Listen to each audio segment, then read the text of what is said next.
John Constantine, o mago, trapaceiro, detetive do oculto e talvez o maior pecador dos quadrinhos. Um homem que conhece o sobrenatural como poucos e ainda assim continua tropeçando nos mesmos erros. Mas por quê? Necessidade? Destino? Ou escolha? John Constantine foi criado em 1985 por Alan Moore, ao lado dos artistas Stephen Bissett e John Totleben, durante a fase da saga do Monstro do Pântano. A ideia surgiu quase como uma brincadeira, porque o Alan Moore queria criar um personagem parecido com o cantor Sting, um tipo de punk britânico insolente com um carisma perigoso, mas ele não queria nada que remetesse ao arquétipo de mago como barba longa ou sabedoria mística. Constantine seria cínico, falho, arrogante, profundamente humano e péssimo em lidar com as consequências dos próprios atos. Alan Moore imaginou Constantine como uma ferramenta de narrativa, um guia para o mundo oculto, alguém que caminhasse à margem da sociedade, mas que também pudesse levar os leitores para um mundo mágico, sem perder a conexão com a realidade. Mas o que o Alan Moore não esperava é que o personagem fosse crescer além disso. Em pouquíssimo tempo, Constantine se tornou o arquétipo do anti-herói moderno, alguém que entende o bem e o mal, conhece Deus, demônios e o destino, mas continua cometendo erros humanos e muitas vezes imperdoáveis. Ele era um mago que não vivia acima, mas embaixo do mundo,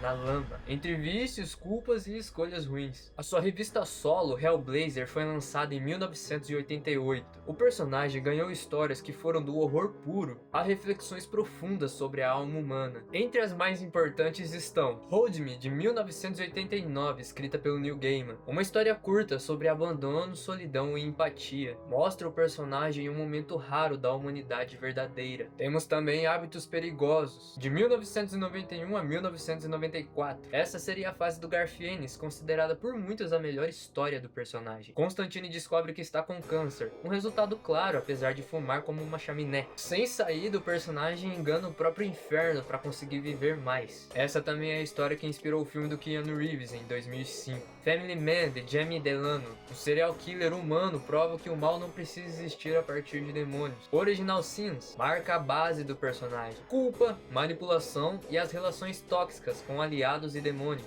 A fase de Mike Carey, que se aprofunda no passado e na família do personagem, mostrando o peso das decisões catastróficas do Constantine ao longo da vida. Mas por que o Constantine erra tanto? Por que alguém que literalmente conhece a graça, o céu, o inferno e o preço da alma continua falhando tanto? Agostinho dizia que o ser humano vive entre duas vontades, a vontade de seguir o bem e a vontade de buscar prazeres que nos afastam dele. Constantine encarna esse conflito. Ele conhece o bem e sabe o que deveria fazer, mas escolhe o cigarro, a trapaça, o caminho mais fácil, porque a sua vontade está ferida. Agostinho diria que Constantine é alguém cuja alma é consciente da graça, mas escrava de si mesma. Kierkegaard descreve o pecado como uma forma de desespero, a tentativa de fugir de si mesmo. Constantine não fuma por estilo, ele não bebe por hábito. Ele age como age para não encarar a própria culpa, especialmente todas as pessoas que morreram por sua causa.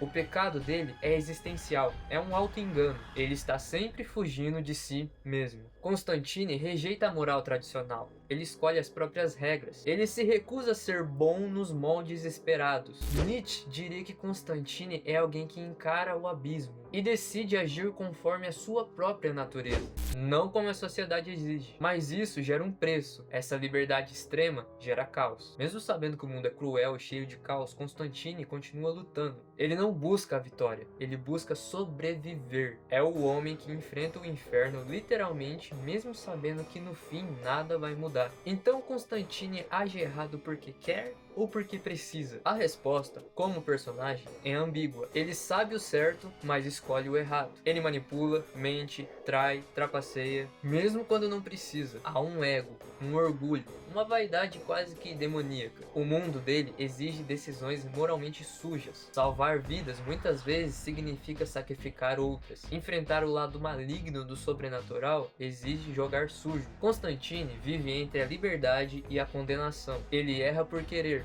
mas também porque o mundo em que ele existe não permite pureza. Ele é um pecador consciente, um homem que tropeça no mesmo erro várias vezes porque essa é a única forma de manter o mundo de pé. John Constantine é o personagem que mais entende sobre céu e inferno, e ainda assim continua perdido entre os dois. Ele nos lembra que o pecado não é apenas erro, é uma condição humana, e que mesmo os piores entre nós podem de vez em quando fazer a coisa certa, mesmo que pelas razões erradas. No final, nos quadrinhos, Constantine é a prova de que até mesmo um pecador pode salvar o mundo, e às vezes, justamente por ele ser um pecador, que ele consegue fazer isso. E se você curtiu esse vídeo e essa análise sobre o personagem, deixa o like, se inscreve no canal, ativa o sininho e comenta qual outro personagem você quer que eu fale aqui. Então é isso, até a próxima!